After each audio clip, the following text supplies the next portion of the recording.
বন্ধুরা, আজকে আমি বানাতে চলেছি মাছের ডিম দিয়ে আলু দিয়ে তরকারি। তোমরা দেখো আমি তরকারিতে কি কি দিচ্ছি। প্রথমে আমি ডিমটাকে সেদ্ধ করে রেখেছিলাম জল দিয়ে অল্প করে, আমি সাইডে তুলে রেখেছি। এখন আমি কড়াই তেল দিয়ে পেঁয়াজ লঙ্কা দিয়ে দিচ্ছি।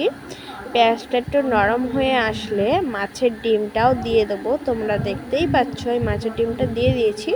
এবার ভালো করে ভেজে নেবো। আর ডিমগুলোকে কড়াই দিয়ে খুন্তির সাহায্যে কেটে কেটে নেবো, ছোট ছোট করে কেটে কেটে নিয়ে ভালো করে ভেজে নেবো। ভেজে নিয়ে আমি আলু দিয়ে দিচ্ছি। আলু দিয়েও ভালো করে আমি একটু কষে নেবো যাতে একটু লাল লাল হয়ে যায় আলুগুলো।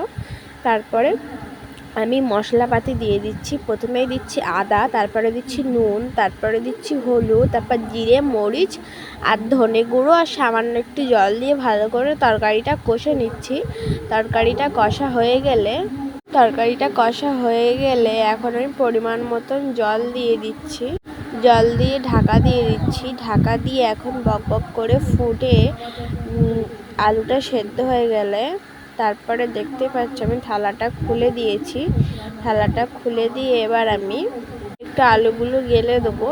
দিয়ে তারপরে আমি গরম মশলা দিয়ে দিচ্ছি। গরম মশলা দিয়ে ভালো করে আলুগুলোকে গামাখা ঝোল করে আমি তরকারিটা লাভিয়ে নিচ্ছি। যদি ভিডিওটা ভালো লেগে থাকে একটা লাইক কমেন্ট শেয়ার করবেন, আর অবশ্যই কমেন্টে জানাবেন ভিডিওটা কেমন হয়েছে। আর আপনারা একটা ভিডিও করি আপনারা একটু সাবস্ক্রাইব পর্যন্ত করেন না আর লাইকও করেন না কেন বলুন তো? আমরা তো অনেক কষ্ট করে ভিডিও করি।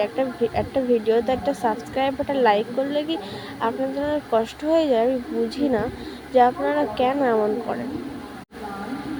যদি ভালো লেগে থাকে অবশ্যই একটা লাইক করবেন আর কমেন্টে জানাবেন কেমন হয়েছে।